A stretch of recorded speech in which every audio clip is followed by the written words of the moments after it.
Ebusiam Mwakwaba Mwatinase ba Coastal Television do the Getania 514 Donker Abo na oye Donker Kasebo na bre menyu Asia bade rebra home na se obeye odono wakoye ya ebusia de no mundase no ye de ba ma oye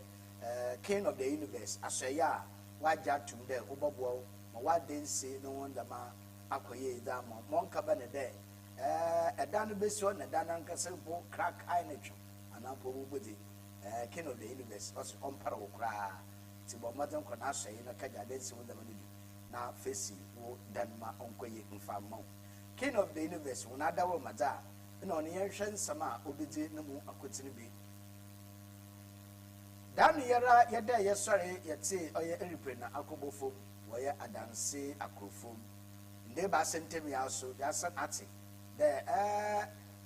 Water River Authority no mpayfo one aviation helicopter no so onam human wakaya by force landed woye adanse akrofo meche esikaman konum na yebokọ ne akoye nkomotwetwa yen adehye ne twetwe no mbre okrodo ono sifiwa dam akwenhia osi wo oye adansa krofom ma okaba ne de ya hwe adehye akono no yimtifu bi wa kire kwana yimhyen no ofado nambre nche owo de okodu mo wenkodu no yebokọ na yakohwe ma oti NPP amanyeku ayene de wonko Tamale Central no wokagina wo oye elementary and a by election na obokodo no na so Dr. Samuel Kwame oye Ansa Asante oda to go akire me de MPP amanyeku wonya ahombo bia nsaworo wonko a na no wudika so na ahombo bia re yiwo wudidro esikasai na mbirisai yoboko na yakohwe nsama otedam damara na henia semtroyi ato tras wedi ogwa traditional castle payfo de mba na acha na bona wacha woza acha nde onkomo onye boni bi ono so wetwa na ase ho kakraba omono moden na onye no payfo mfa no bone ncha krakra wo no mfefiza oye no eyi na nsem ya aka na bere medere bosom oye don ko bere ni aba from kitikeku asoroba kofi esuma afi yense nsam na ase the penalty na Omanagana yedai yesori ya yanka obi yamfa yeshem yakati ayende yumihena ofinkren oroko oboase wakoboa madumadu sonko akodo wo Omanagana manu da menyamihena ekenya akonhia na okenya akonhia na no nsam no akaye deja na adichi inde ba sente maresu na yati de da mabro no krona do oye Water Authority for one you me hen oye 9G no so oroko asante mantomun no so wake by force landing wo onamdo ma sanchofo ban mo na woni konu mba woni nkotwetwe nkomoda na se onya banama na ahona wo komu wo hu de yehwe dankofo okay na mo fie na me no ade ki twam na ekoye na esan tane ye na eba no ma hu hwi bim plane wo fo me say hwe na wan san beto me dan so na me ye de mi say oba ya ti mi chenzi plane no ene mi di nachi na me ko ya mba ya na hu say won du fom kwa na wasen sawim na before obelande na obelande olande ye no sabi say ye ne committee for ba ha ene ye me ba ben ho ba opam wo ye say ye dey who dey be better yes papa because I don't pay me say me commander the film who say play neighbor a corner satan na but me say no dey play the out then no say ada then eba already who your mobile I say you must play na asatan neighbor feel who say I say eba from I say me say ma me the friend what that me say already no dey better to come here to for me e ja to mun and I be almost say already who your mobile it me dem the many show mu hananka me dwane atomura na ka me dwane aja me maame I said, we was a plane in the park so, and then we said, Dimrika, and of course, we are by and I just say, I bet you no office. And I may say, yes, headquarter be by force landing our district. Now me two car me buy. Now me buy and I'm Pama big home. Me no my ding come on, almost less or more culture no minds. Now, we do have a send a bono iron until you never say, or me by force landing or and I'm or more abeland or nti na di ama wo ma lande wo ha no eno no dabi aha o mo se nye fort bia wo ma na lande na de ma me nso me ba etutu ne se na no di si ene si wo me mpaswe so ekuru a ben ha ye ti wo ho nti anu si ya ne yenya information a abetodwa nhwehwemu ni nyamba me hu de nam so ma sa helicopter no e crash ya ijato mu na sani social media bi dia betoto ho no omo kire se amanfo na kote ewura mu ho no omo te sa flight no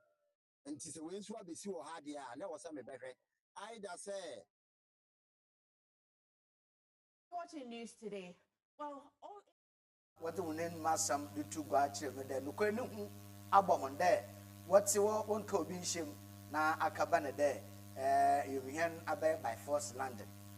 na ebusua yenko oye adansa krofom wanara na yenko hwe oye kwana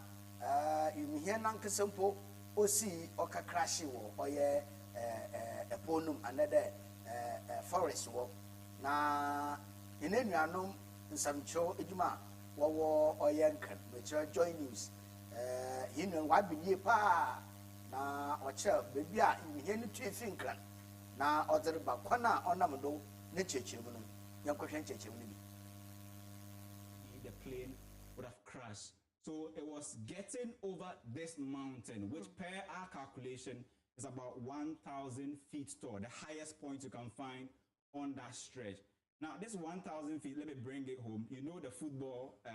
pole, right? That's about 8 feet, right? So it means you need about 125. You pack the football pole on each other 125 times. That was the height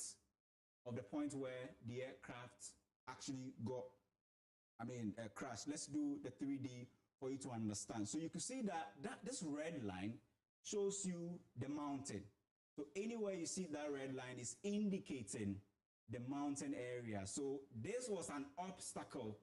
that the pilot had to maneuver over.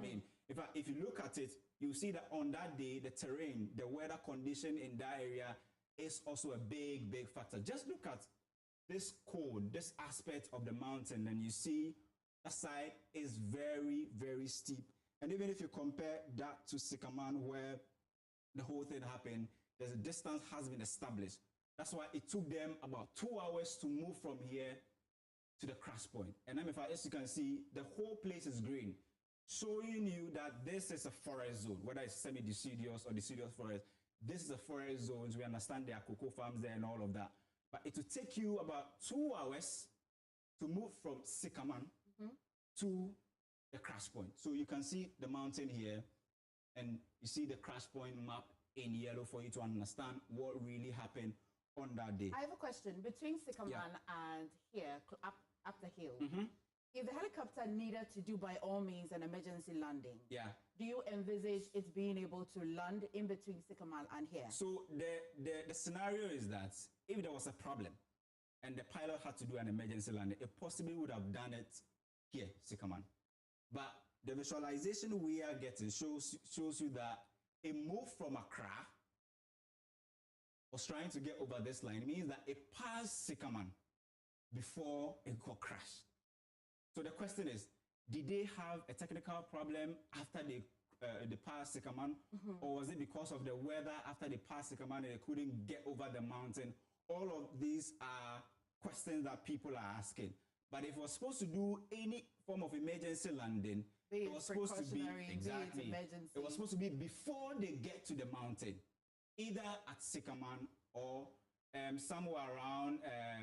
I think Brofuedu or Diapompo, or there's another town called I forgot the name of that town, but there were at least three safe areas that if he had to do any form of emergency landing, looking at the pictorial view we are giving you, it was supposed to be done before, because anything after this is taking you to Obuasi. So let's look at the line to the Linkley Sports Stadium. So you see here, right? And many have said that they were looking for two places where the aircraft could have landed, either the Linkley Sports Stadium or the AGC Park. Okay. This is another spot that it could have actually landed. And that distance we are saying is between 12 to 13 kilometers. That could have taken the pilot about, let's say, at least 4 minutes to get to Obuasi. Now, based on what Colonel Retired First Abadjo said yesterday, we understand the Mi-17 was deployed when the issue happened. It was deployed from Tamale to Kumasi. Let's try and also visualize that for you. So once that happened, you see the Mi in the yellow line moving from Tamale. Let's try and do a 3D analysis. The Mi moves from Tamale, was stationed here to support the Boku conflict, moved to Kumasi to help with the search operation. And we understand the time they got there, the locals have already been able to assist the rescue team to find the place. Then there was another aircraft, a transport aircraft that moved from Greater Accra to Kumasi. That was a transport, aircraft that moved to also assist. And we understand it was the CASA 125 that brought the bodies to Accra. That also moved from Accra to also join in Kumasi. So we've been trying to actually understand what may have happened that day, and all the visualization we are showing you shows that the entire thing happened straight from here, the Air Force Base in the Greater Accra region, where in about 50 minutes time, they were expecting the plane to land somewhere at the AGC or the Linkley Sports Stadium. If you put this right, let's see where the Linkley Sports Stadium is. And that's where we were expecting. Entino Ebushafu na onen ntikwana yimihianen ofado na okobo fomi ntina ekwana na odo ofado okupe mu no watre ho mpo majama akabe sima kakraba na wedu bebi a ododo na nche bebi a odo okisan ana ogina no san passengers ni po watre ho na odo kwaya onam wiem kusukusu waye ma odikishia oye kokoya otedaba na sembisa o unsesa de ana parrot no sabi utafreche bokode no nyimede na yim no rekwa nanyin ana de ekwan wie no nsembisa pi ina sesiali olpumpun oloba nsembisa so olpumpun ba ene so otedama na oche wimi hanare mfom wo ansa na wutefi oye nkran na wekupe mo bia yimi hanan onye democracy ni ya nsembisa olpupem oloba na mo ye fi de Coastal Television ye den kana abo amanye de yemi nyina adom na yensi addition wi a na chenu ya je hwehwem papa na yesiwa no amebi onkoto oman Ghana bio ebusia yanche nsam no do na yonko yigina wa de mansam nada da maria wasam no sinalan na Alhaji Dr. Muntala Muhammad oye mreshebugui the madisha wo Tamale Central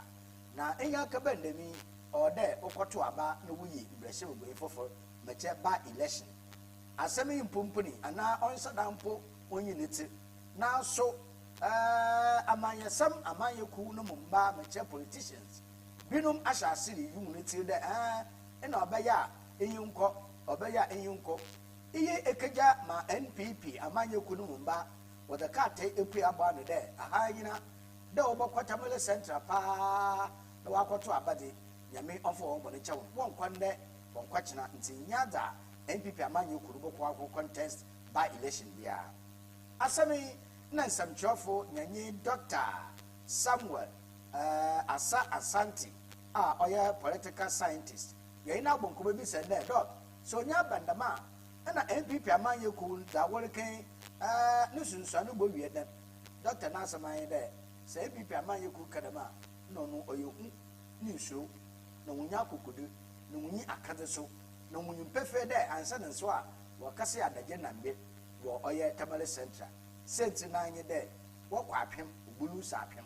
enti oye mahonde impempre yara waka de won konko contest anampo wonko na wonko nkijina na wonto abebia wa Tamale Central yinte Dr. Samuel Asante political scientist nansama okay just for the fun of it I've already said, and I'll repeat it here, that you need to consider your resources, your strategy, your message. If you have resources and you weigh it against the fact that you are going to lose, do you go and throw that good money away? What strategy are they going to employ to be able to win the seat, which they've lost with the gap was so wide? What has gone on in that constituency to the effect that the people will now want to accept you? No. And then the last one, what message are you going to give them that will resonate with them, and then they will vote for you? They've done all these calculations and they tell you that they are not contesting.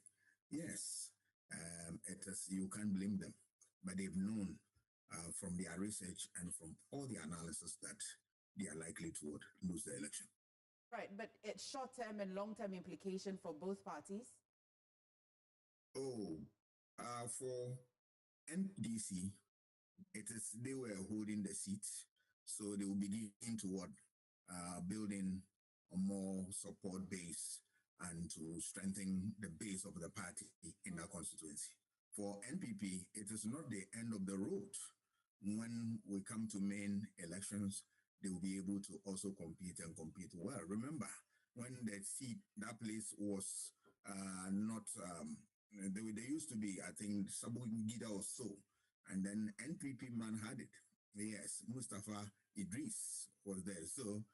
they are also a force to reckon with in that area. Remember, you are talking about dominant two political parties in Ghana. So everywhere they have their tentacles, and if they want to contest, they can contest effectively. But now they're looking on the ground. I'm sure it is clear to them that they will lose. So obviously, there's no point going to contest. Well, does withdrawing from a by-election under such circumstances really strengthen or weaken a party's outlook? Will it change the outlook at all? It doesn't add anything to it. The best is this, that you are saving your resources, but it doesn't mean that the MPP base in the place is dwindling. It's not. It's not. Right. Thank you for joining us this afternoon. Now, away from that. Oh yeah, Dr. Samuel Asante. Ono na etenum komo. Nata da MPP amanyoku waka no oye de mo hone de. Won kon kasa mbe, won say adaje, no won say sika, no won say ijapade so. Obi ye da mo hone mpempen yara na waka no kwa. Osane wakwa. Obo reporto Tamale Center by election. Eyinti se otedema na MPP amanyoku da waka no waka ne yi pa. Ebusuan yanche ensam no do baye depend ebasanre na nsam bi pumpuni wo oye Oguaha onan de panafest ni ndia na nani mpemfo ahihye de wo bedi wo hyase wo bɔ ho fa wo oye Oguaha na dwumedi na ase no mentim wase bi si ma edna oman na na kodwokondu a otodo esia oye na hemfa wo fi edna na no kwado be no wonya kwan wankɔ oye panafest na ase eye kama nsemi pupe wo social media mahinu ba ma bishop atotra sweda oye nsamchonyi kakabi na ne do kaka no ebusuan okoborodo na akabana de na no katrai na okofom oye saba ma doctor kwisata otode bie Oguama hen onye no peyifo ahemfa wo oye Oguaha ne de menti wato nsafred dombre na da obakan omeyina no da penalty kanan wakura yen ato trustworthy bishop oto no pan form kra de nana osabama za makan man kan ye kra nana no mpemfo mfo mbone nchaman na srahuman man ye ne ye man kan ye man ye ne ye man kan ye ni na nachin osabama Dr. Kwisato Tribune nana no ahemfo da hayen ye gituma oyeye wa chapa na de ba ye ngintum na mom iyi egum fi pa nti ye kombrema offend defamation of character asemdi bia na obekire wudira biu bebia ode wudusi nti ontwan na wohie no wokota wakene masam na na chapa akọ ebusia na wuja abame mo okra no mpanyin ebubia esu amanda de se abofra kwatia wo panyin na ada wo papa na wontwenchen ampa no nyan papa ada na nsa na de wafre bishop atotra swedi na odatene imede Osaba ma Dr. Kwisata otode bi ogwama hen ne hihye a oye de nchodere ko oye court we twani na egu ode ne ban achen na mum abofra wanu sha wode hena abian na mfanyi no wodu so tena mada no no butwa na asan kakra ba wa kire de the okan wan kan ye na woda papa na nkasa no hufia wegu amona ma na no watan na wetum na wa barabra ebusia anada na nanu yimpemfo owo ogwatresa cancer osaba ma Dr. Kwisata otodo ebien ogwama hen dano oyene mpemfo kwa asetena na asetena mun wogye nkomo na kasani na ahye oye omahen ne chiame na nabanyin nano na ode nsem tugwa da mpa atotra wedi wode ne bana acha na mmom asochi kakra na wotwe na aso ne wetwe na asa ho nti kwota kona bayin nano wetwe mu waka yankwohwe bra na nabayin omanchiame oba bensem wo ogwe emintima the palace yehwe bi Nina ya sampa Baba sofu asọrọ n'aka si ẹta abọ kwan ato ti bebe fe bia ibu bia wa beti odikan asẹbere ma ayabatan ana no nyinaa ayabatan nti kwan a dano ọfọdụ na ọdọ fom wọ yẹn pie mu hɔ no ɔka asɛbere ma dɔkta na nananom nyinaa wɔ akoma nti kɔɔte sam no atwa abɛfie ɔno nti na ndɛ nananom nyinaa ahyia wɔ ha bio wokasɛ na ɛkɛn no wɔre kyerɛ mu dɛ yɛntwe no aso a wɔre akyiri mu nti no yɛnka pɛ dɛ yɛbobɔ nkuro bio yɛmmom iduidua wodo mo wate dɛ naano na ɔto gba mana no wato gba wugu da nyɛ ma ɔto gba wugu da dama na ɔde akyɛ pa abe yɛsum na yɛba nso yɛbɛtwe no asɛm kakraa nti no ntei da ɔrebe ɔdi kan ɛmaa na bɛgye no ngwan akɛse baasa akɛse ebaasa snap adaka kor sika a ɔsi do 30,000 edwasa na yi bɛsofo mfin ewia de dɛm a ngwan ebaasa no adokoro ba ma nyina asafo mba adokoro ba ma nanano na ɛkoro na ɔbaka no wɔ gbɛ kɔtɔ no ho London Bridge hɔ ɔde bɔto no kɔn ho ɔde afa fikasim nda asɛm na ɔka ebusua no so na ɔde abafa commercial bank wedua castle bien nananom atena da mu atena yi ɔtwa ɔde enyim ha ɛbɔbɔ mpae na yɛtwa aboɔ no na te pɛ wɔn a amanyɔ iti iye nana bayin ɔmankyame na ogyina na ɔde nsɛm no tugwa na ɔmankyame kɛsɛ wie no yɛn nua bɛma Bishop Atetra Swedi opanyin a ɔfa ne dina yim dɛ ɔmra na ɔma etwitwagyefo na na chapa wɔngye ntumun mɛkyerɛ Reverend Father Jojo JP Gabra ɔyɛ sɔfo wɔ Anglican asɔre mu ogua ha nkyɛnkan no na aso ɔyɛ broadcaster wɔ ɔyɛ Ghana Broadcasting Corporation GBC edwuma no mu ogua ha mɛkyerɛ Radio Central ogyina no da ase wɔn boa na nanom podabo impo wagye akyapa na atum na mmom wotwa na asɛm kakraba Reverend Jojo JP Gabra na so no sami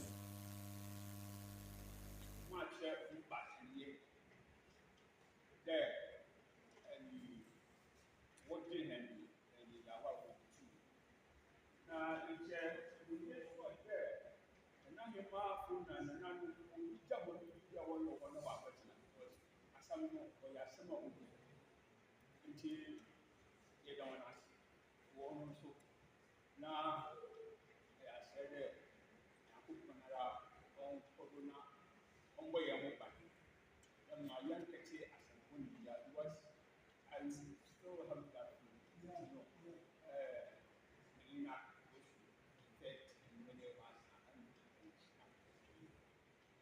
many of us even though they can ask, but then ask the person I got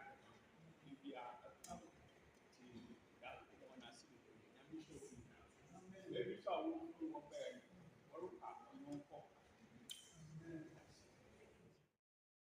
Reverend Father Jojo JP Gabra ono na etire odase na da na nanu ye no omo mbone ye na wo hwe kwande de pene bi ni ntem no inu eba ma Bishop Atitras wedi nhyehyɛ na nanu that na emia no obegyando wine fefefe na so no ho atan ebuso ye begyando na ye tensem na abewiye na ye ko Facebook comment kakra abakansa Michael Jackson osi oya asemo market ma okan yan wanka bia anka ho bio maami efua ono so se eye asem pempa impa na opɛ no asam Didon na so osi na nya agena nanom da waye no wa kyerɛ da mpa na nanom wo ho enti odana nanom ase da wode no ban wode akyɛn Kweku Ejir ano like Kweku Ejir like it was the mara na Belinda Gali no so like eyo na wa for comment biaramba eti ebusia enata aha na berma mamkwan ma ende don kul kasegbe metebesi manfa numu aseda no manfa ma king of the universe the King Kong in building materials wana dawroma no usemasen ma mede ensemina no mede bra homehi asede bi onu onkoma oye Sylvain Professor Emmanuel Kwam na banfo edi technical director the maso na asede wi yi no onkoma Joe Boy na ye Benes ma agbo edwuma papa ye da o se wada waye wada sumhen na mede aseda de ba da wase wi yi ebusia aba from Kitikeku Asarba Kofi Esuman. Mumuhina Munite Munisha Ahinwa.